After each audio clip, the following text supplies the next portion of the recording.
Good morning students. Once again I welcome you all for online classes of Jamna Christian Junior High School. I am your history teacher. Students, today we will discuss chapter number 6. Chapter 6, the later Vedic civilization. Today we will discuss these points. First point is the later Vedas. The period from 1000 BC to 500 BC, during which the Indo-Aryans settled in Gangetic Valley, is known as the later Vedic period. The three later Vedas, the Athar Ved, the Samved and the Yajurved, and the Upanyas, and supposed to be composed during the time. The two great epics, the Ramayana and the Mahabharata, were written during this period. Epic are lengthy poems that describe the brave deeds and adventures of warriors. Historians also refer to this period as the epic age. The life of the Aryans during this age has been reconstructed on the basis of information gathered from the three later Vedas. The epic, as well as the recent archaeological evidence from the region, and such as Hastinapur and the upper Gangetic plains excavation, indicate the use of iron during this period. Now the next is political organization. During the later Vedic period, small tribal organizations expanded and developed into large kingdoms. Some of the kingdoms established by the Indo-Aryans were Kuru near present-day Delhi, Kosal, Awadh, Magad, Patna and Gaya, and Kashi, Varanasi. The king became powerful and kingship became hereditary. The Sabha and Samiti lost much of their control over the king. As the kingdom increased in size, the administration became more complex. The king was assisted by the many officials who were put in charge of different departments. When a king ascended the throne, the Purohit performed the Rajsu Yagna to confer supreme power on him. The king was elevated to the position of God's representative on earth. The Ashwamedh Yagna, horse sacrifice, were performed to establish his undisputed authority over the territory through which horse moved unchanged. Now, next is social life.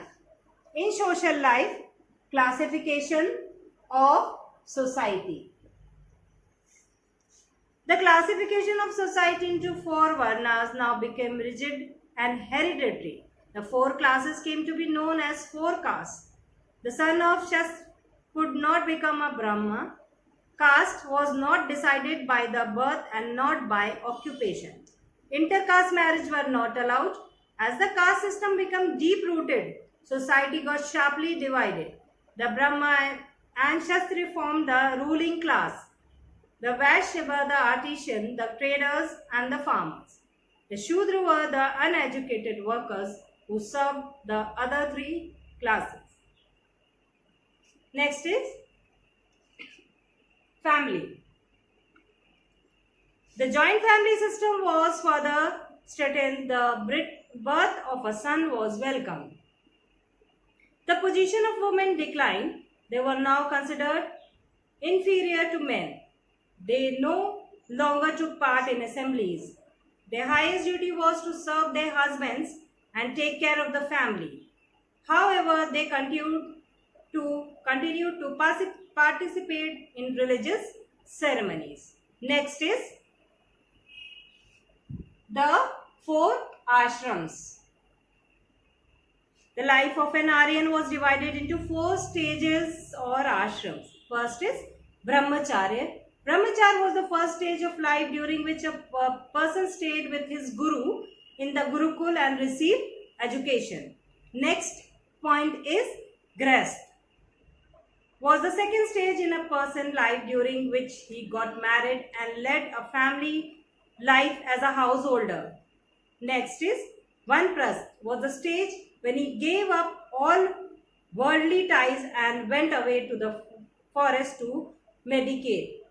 Sanya, Sannyas was the last stage of when he renounced all worldly ties and became an ascetic, spreading the principles of religion and truth. Next point is the Gurukul system of education. When a boy was 7 years old, he was sent to a Gurukul, the house of the teacher of Guru. He stayed there till he was 25 years old. Gurukul were usually situated deep in forest. The teachers treated his student like his children, and the children regarded the teachers as their spiritual father. The students' life simply and highly disciplined lives. They helped their guru in many ways. The students cleaned the house, drew water from the well, gathered wood and worked in the field. They had to memorize lessons which were taught orally.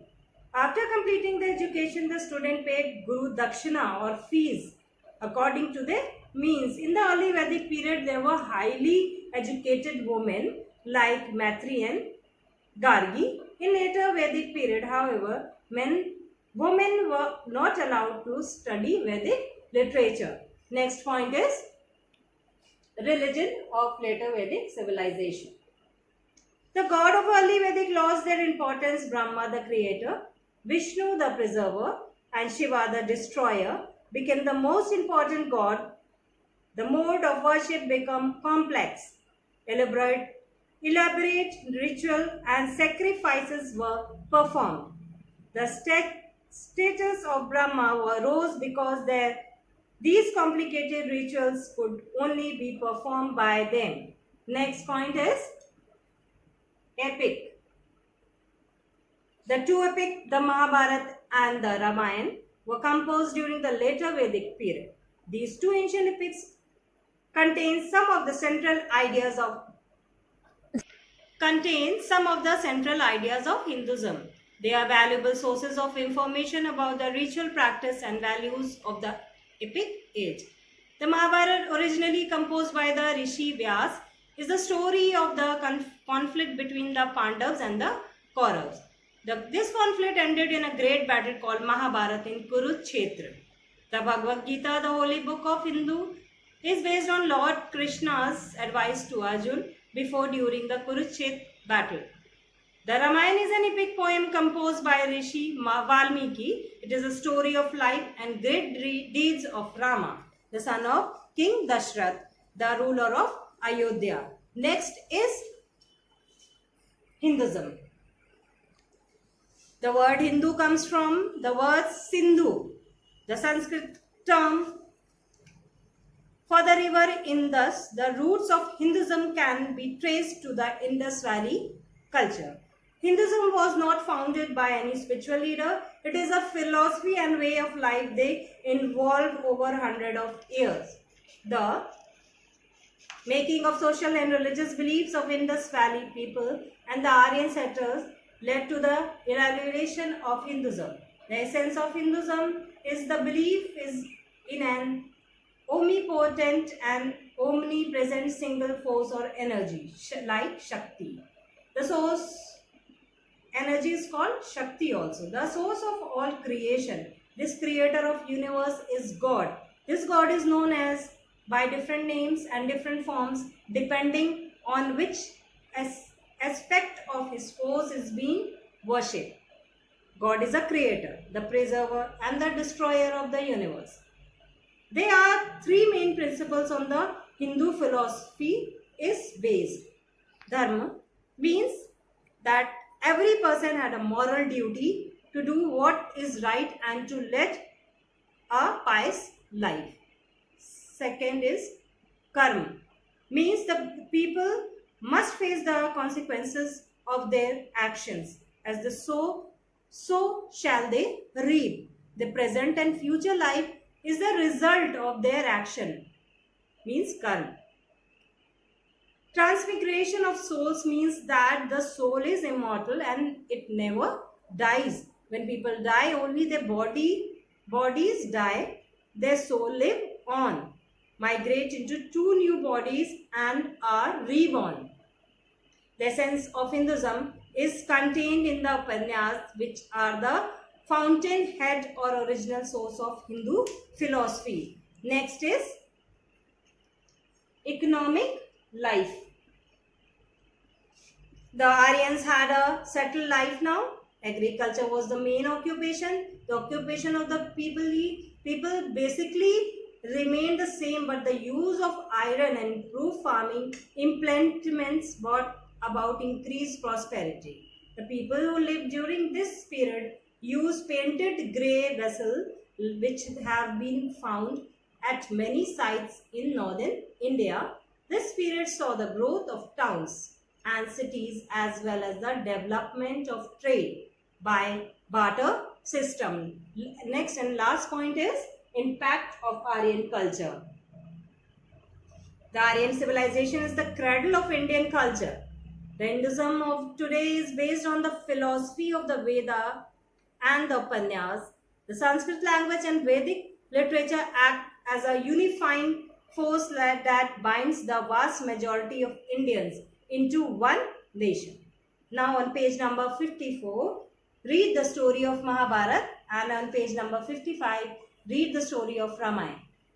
Now I will tell you some values and skills. In the equal society, everyone has the opportunity to follow his or her dreams and make the most every opportunity. Students, on page number 56, write down important words in your classwork copy and match the column. It is on page number 57. Now, we will meet soon again. Thank you. Have a nice day.